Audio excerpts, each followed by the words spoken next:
She's given our ticket to someone else. Let's hope they wait for us for at least 2 minutes. Talk about stress. I wish I was actually making this up. We're getting a tyre replaced on the side of the road. Thanks for nothing. That was awful. Cheers. Travelling isn't always comfortable. In fact, it's the time spent outside our comfort zone that's often the best. That's where we experience life to the fullest, where we learn about ourselves, where we push our own boundaries. But sometimes it's where we're pushed to our breaking point. This is one of those stories. What's happening, everyone? Today, we've got a bit of a different one. I'm currently in Sapa in northern Vietnam, and I've got to get over 650 miles south to the city of Da Nang. But the issue is, I'm on a bit of a budget. So I jumped online and I found out the cheapest way to get there is by a 21-hour sleeper bus. Now, I've done long flights, I've done long train journeys, but I've never spent more than a few hours on a bus, so here's hoping this isn't too painful. Let's go. I think the worst part about journeys like this is actually finding out where you're going, because this is how many bags I've got, and it's a bit heavy. I also don't know if we're gonna get fed on this journey, so we've stocked up on some crisps and a banh mi, but it just means more to carry. I'm trying to navigate a city like this with just cars and bikes everywhere. It's not the easiest thing to do. We might have immediately gone to the wrong place. And now we have absolutely no idea how to get our bus. If you can't tell, I'm stressed. Stress alleviated. We are in the right place. We've checked in. This should be our bus. Here we go. Okay, she's given our ticket to someone else. That's fucking great. Same physical ticket, we just have digital.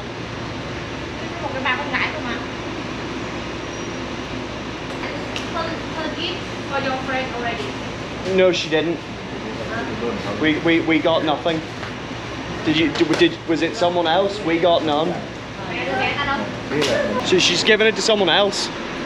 She's given our ticket to someone else. What do you mean? She's chasing it down. She's giving it to one of the Australian guys or something. Well, can she go and get it? She's on the bus now, finding it. Yeah. She was like, oh, I already gave your ticket to your friend. I was like, no, you didn't. No, neither. No. No, she's on the bus. So that must be his then. Yeah. It's got names on Yeah. Because ours gets us all the way to Da Nang. Right. Fucking hell. So the woman that was meant to give us our ticket has given our ticket to some random Australian man who's now on the bus. And she's now on the bus trying to chase it down, but we're just stood outside the bus with absolutely no idea what's going on.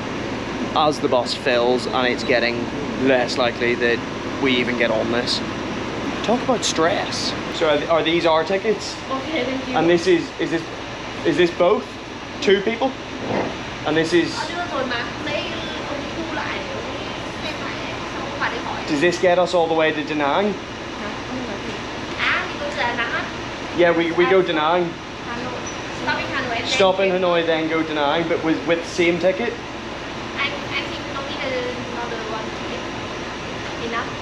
So what should be enough? Because if we get to Hanoi and can't get on, we're stuck in Hanoi.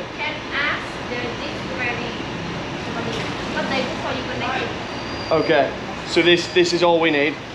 Okay, I don't think I believe that in the fucking slightest. Apparently this one ticket gets us all the way to Da Nang, but they didn't know we were going to Da Nang. She said whenever we get to Hanoi, maybe ask Discovery. I have no idea what's going on. I'm incredibly stressed about this. Hopefully this is all we need. If this ticket doesn't get us to Da Nang, we are screwed. This, yes? Okay. Gets us to Da Nang? Oh. Thank you. Thank you. Come on. Okay. Take your shoes off. We're getting on the bus. Oh, shoes off. At least whenever they get you to take your shoes off, you know it's going to be a little bit cleaner. Come on. Bottom bunk. Alright, the main thing is we're on the bus. We're heading to Da Nang. I'll give you a room tour in a little bit. We're just gonna get situated first, sort out where we're gonna put our stuff, and figure out if we are going the right way. So this is the bus. It's alright. It's decently clean. The cabins are quite big. It's not too noisy. It's alright. We are off. 21 hours to Da Nang. Here we come. Probably the weirdest episode of MTV Cribs you'll ever see, but welcome to mine. Up front, we've got a screen, some light switches, complimentary water, another water bottle holder over there, got our bags, got my lunch, and then this is the bed and the seat. It's got a little lever down here to push it down. It does go flat, but I'm on this one during the day, so probably gonna keep it up all day, try and get some work done, and hopefully not fall asleep on it. For privacy, I've got this little curtain. It's not the greatest in the world. It's not even the best sleeper bus I've been on, and yet I'm on it for 3 times the length I've been on any other one. But it's not bad. It is the first one I've ever been on with a screen, but I can't actually use it because it needs an actual headphone jack, and I don't have one of those, so we'll just be sticking to the iPad. It's decently spacious. Like I could lie down if I wanted to. I can sit up and have my feet against the thing if I want to. There's enough room for my bag to the side. Doesn't look like I'm gonna roll around too much, which is good. If I do start to roll around, there is actually a seatbelt. So whenever we're going around the mountain roads or anything, if you were lying down, you probably would want to actually strap yourself in. But other than that, it's not the Ritz, it's not the Hilton, but it's not the worst. And then right across here, we have a live. So it's good to actually just, you know, have a bit of company on this. It's not like whenever you're staying in a capsule hotel and you know, your other person is someone completely different. I can just open up this curtain, we can sit and chat, we can play cards. There's probably even enough room in these capsules to like sit together and watch a movie. So that's really good, but for now, I think I'm just gonna bed down and try and get some work done. So after a pretty eventful start to the day, we were finally settled into our new home. The first hour on the road went smoothly. I got some work done, stared out the window as the world went by, watched some TV, and thought about how this has to be one of the weirdest modes of transport available. But then it was time for lunch. So since we're on here for so long, we kind of knew we weren't really going to be eating properly. We got a lot of snacks, but this morning we picked up some takeaway banh mi's, and I've quickly found out that they don't really travel well because this is so soggy. But it's time for lunch on the bus. That is rank. It's because it's got lettuce in it, so the lettuce is just like wilted massively. But I'm hoping it's still edible. Cheers. It's not the worst thing in the world. I'm hungry. I'm gonna eat up and watch some TV. So that's exactly what I did, right up until I got a visitor in the cabin. Hello? Do you want to watch your film? Yeah. A visitor.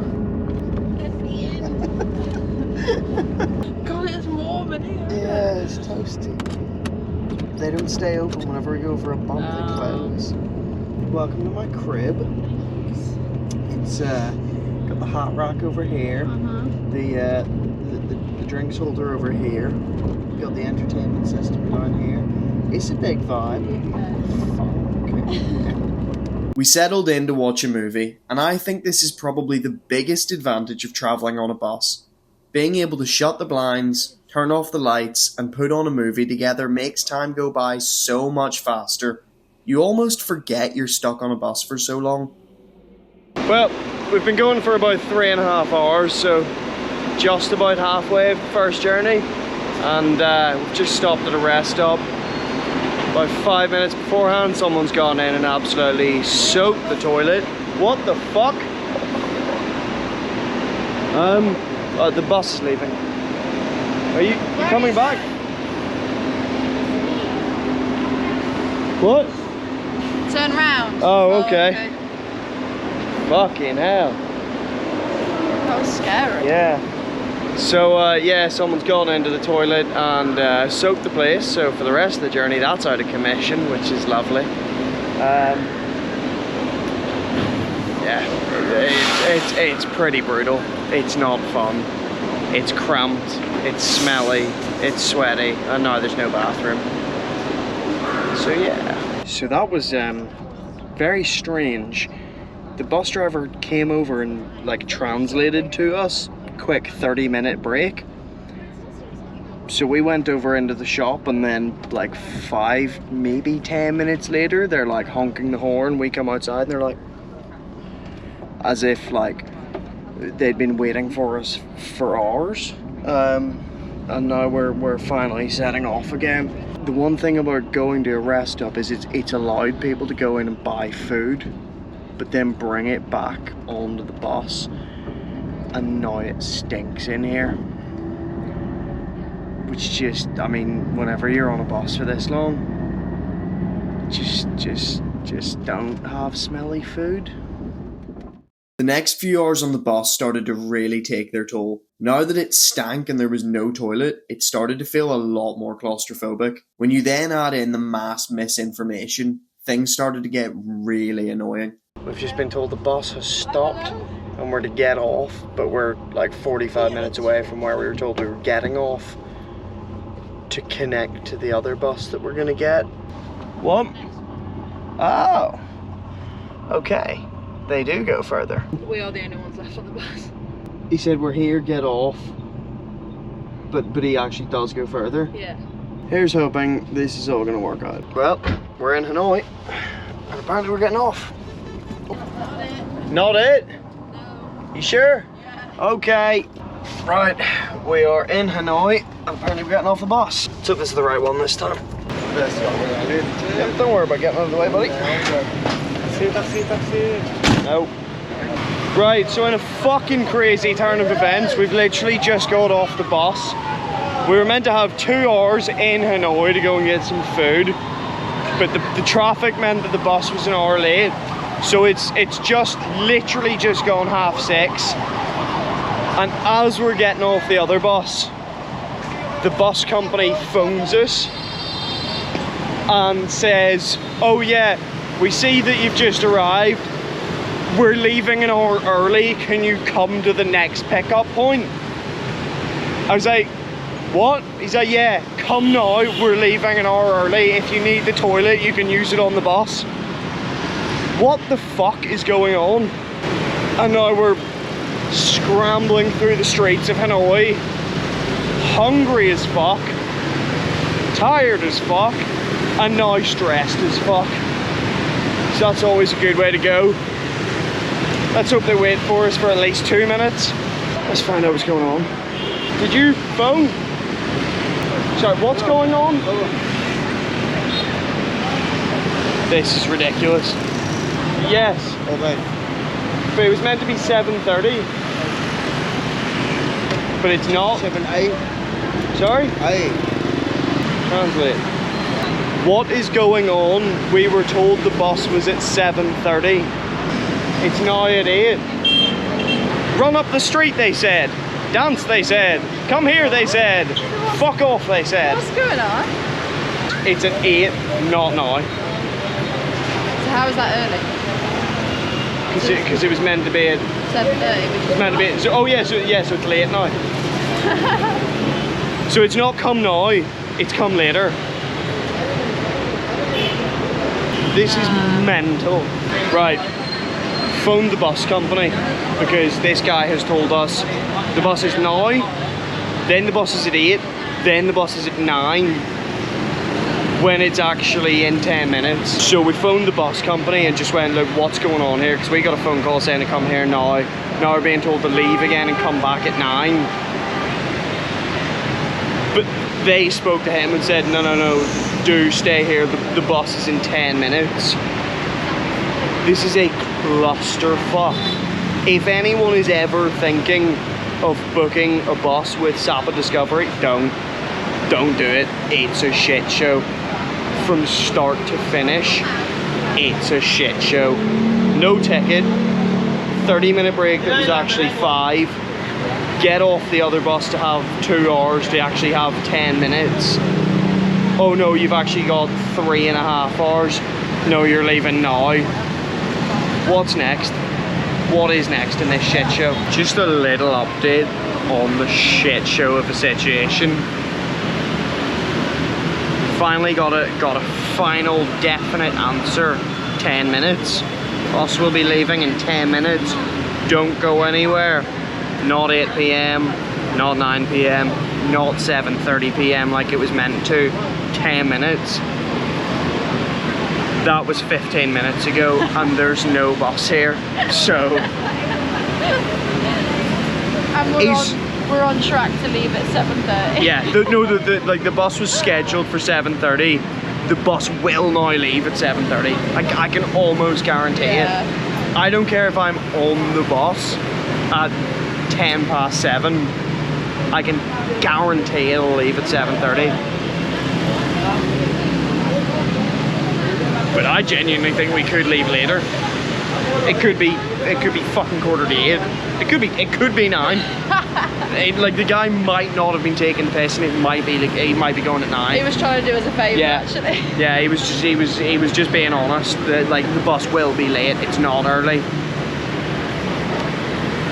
We walked past a restaurant that we'd like previously sort of said, yeah, we'll just go there because we're close to the bus stop. We walked straight past it, but they said, be here now because we're waiting for you. His words were, we're waiting for you. Motherfucker, where are you waiting? Who's waiting for us? Are we in the wrong place? You've told us where, so there's a guy has my name, like on his phone. He's got, is this you? Yeah, it's me. Why though? I'm not fucking going anywhere.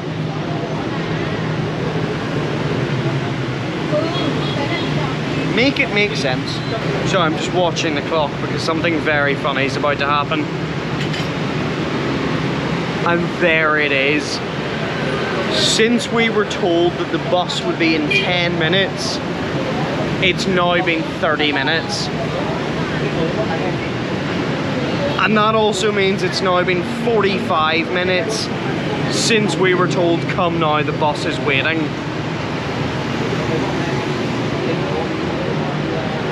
Am I in an alternate reality where time is a fucking construct? Because none of this makes sense. And I just wanted some food. But I was told I couldn't have any.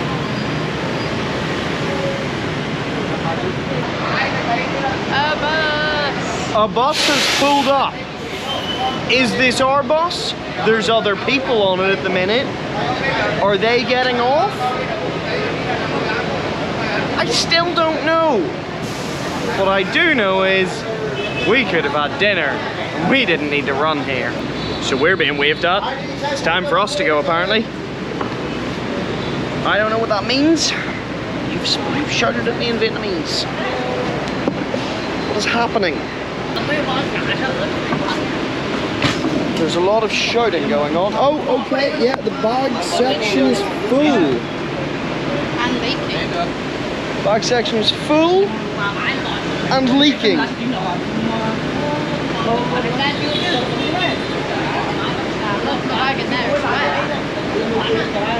This is about to be hell.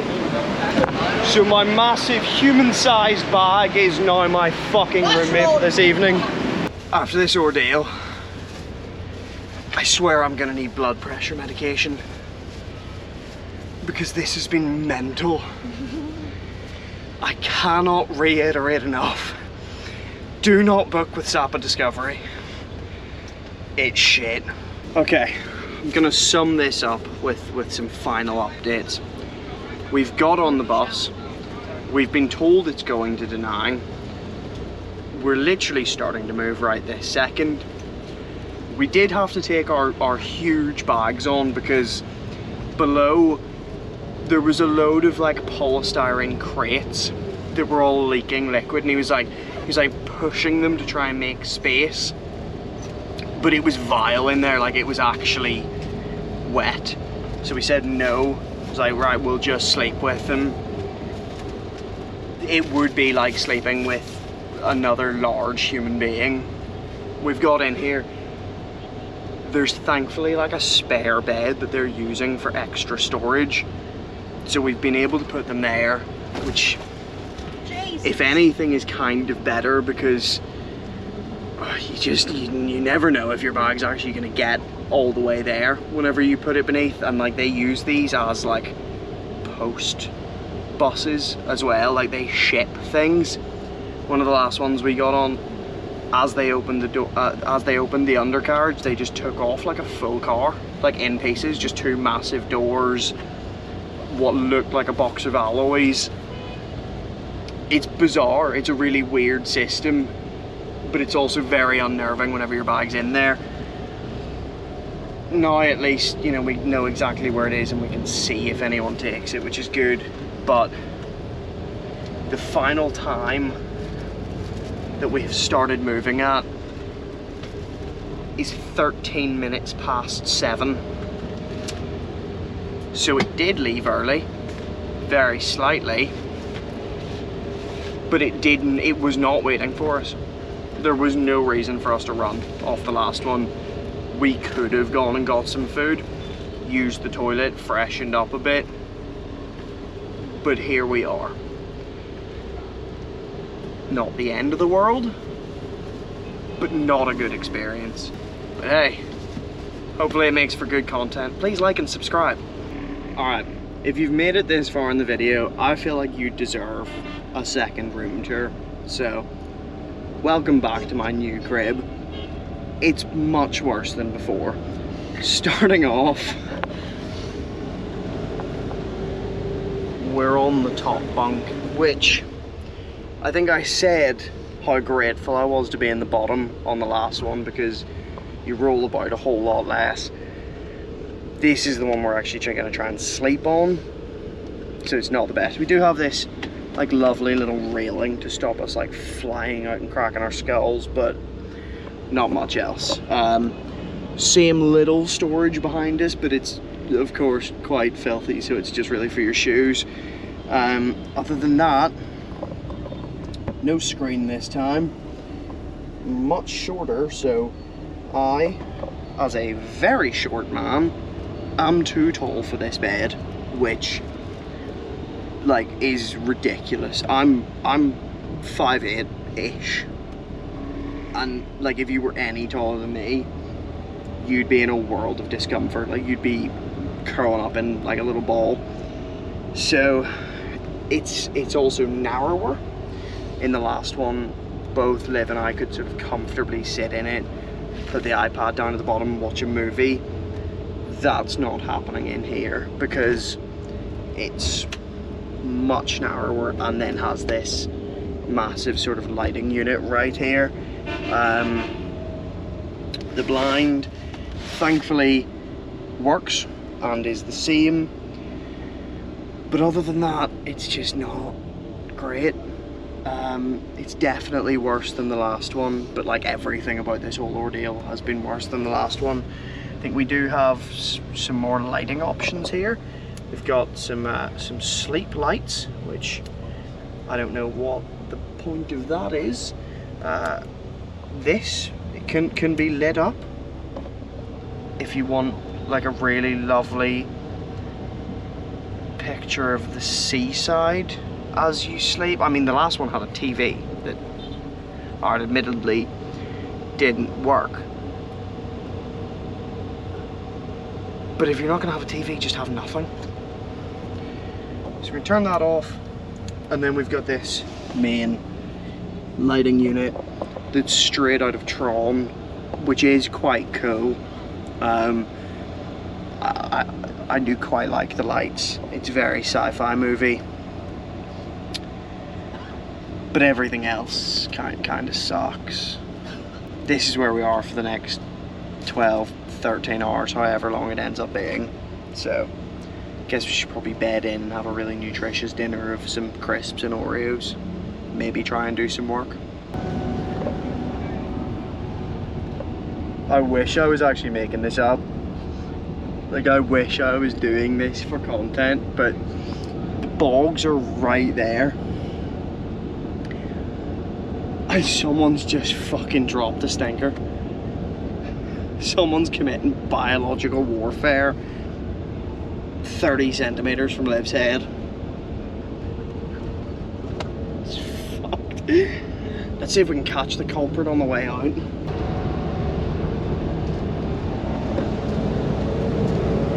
You smell like shit. Time for girl dinner on the bus. We've got crisps, some more crisps, some M&Ms, some sweets, and then of course we had to get dessert, some Oreos. What do you want first?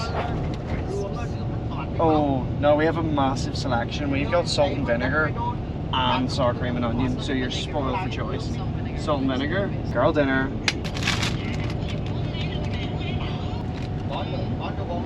Cheers. This is better than a steak dinner or a McDonald's or a banh mi. I've got a bag of salt and vinegar Lays. I don't need dinner. This is depressing.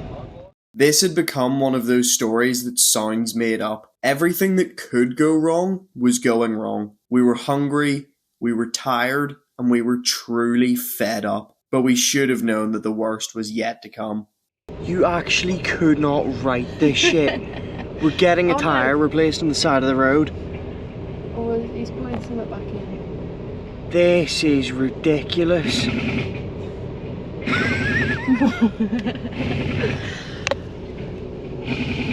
could probably, oh no, there's someone below it. They must have such a good view. This is fucking wild. With the tyre repaired, we were back on the road. But it's safe to say, morale was in the mud. I mean, I was gonna try and keep it down while doing this section, but a member of staff has just laid down and started watching TikTok loudly right outside my cabin, so fuck it. This is the part of the night that I have not been looking forward to the most. Actually trying to sleep on this bus. We're flying down the road, we're swaying side to side. Now he's making so much noise right out there. The driver doesn't give a shit about blaring the horn. It's never the most enjoyable experience in the world, but like this bus is the worst I've been on, and hopefully will be the worst I'll ever be on. So I've still got my bed in the seating position. I'm still wearing my clothes I've been wearing all day, so I'm gonna get ready for bed, put the bed down, and try and get some sleep in this hellhole.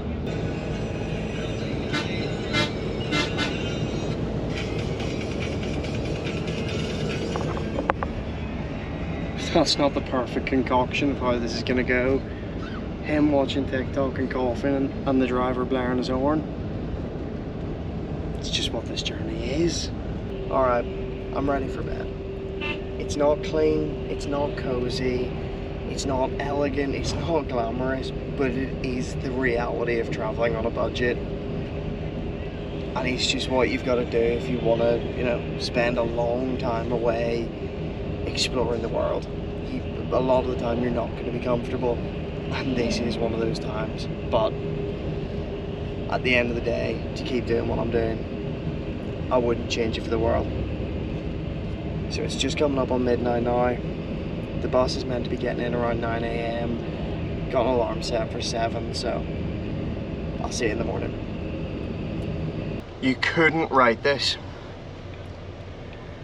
It's 6:34 AM. We've just all been woken up, being told to get off the bus. We're 2.5 hours away from Da Nang. They're saying it's flooded outside, so we're on our own. I'll let you know what's going on in a minute. So all of a sudden, as we're walking down the bus, we're driving again. Our bag just lobbed onto the ground and we got screamed at to get off. Woken up at 6:30. Go to actually get off. Get back on. And we're off again. We're now being told we're getting on a different bus. Just for the last 2 hours. Thanks for nothing. That was awful. Cheers. That was fucking shite. We're now on bus number 3. We were told to get off our last bus, thrown onto this random bus. We've said to about 10 people, does this go to Da Nang? I'm yet to hear a straight answer.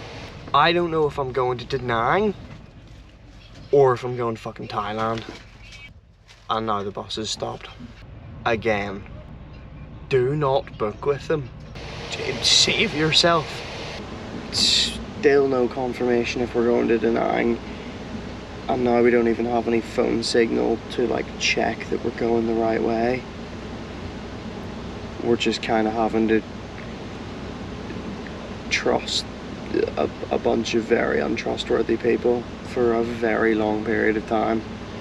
It's pretty rough. It's honestly pretty scary not knowing if you're going to the right place. Nobody would confirm. Nobody on this bus even seemed to know why we were there. All we could do was hope and pray that the next time we were told to get off, we were actually in Da Nang. Right, we're finally getting off this hellhole. Apparently we're in Da Nang. It's time to find out. If we're not, it's a big issue. Da Nang? This Da Nang? Da Nang! We're in Da Nang. Oh, right, that was absolute chaos. So we've just been chucked off the bus. We are in Da Nang, we're in the right place. But it is taming it down, so we've jumped straight in a taxi. And I'll talk to you whenever we actually get to the hotel. This is one of those times that I really wish I was overreacting and playing it up for the camera. But unfortunately I'm not. That actually was the journey from hell. We should have known that it wasn't going to go smoothly right from the off. Within the first couple of minutes, we didn't even have a ticket. They'd given our ticket away to someone else, so we couldn't get on the bus. Then they didn't really know if we were going to Hanoi or Da Nang. We were going to Da Nang. Again, not smoothly. Every single thing that could possibly go wrong went wrong. We were even getting a tire changed at the side of the road in the middle of the night. When else does that happen? It was ridiculous. I'm just grateful that we finally got to Da Nang. We're safe, we're off the bus, and the 22.5-hour journey from hell is finally over. I'll see you next week.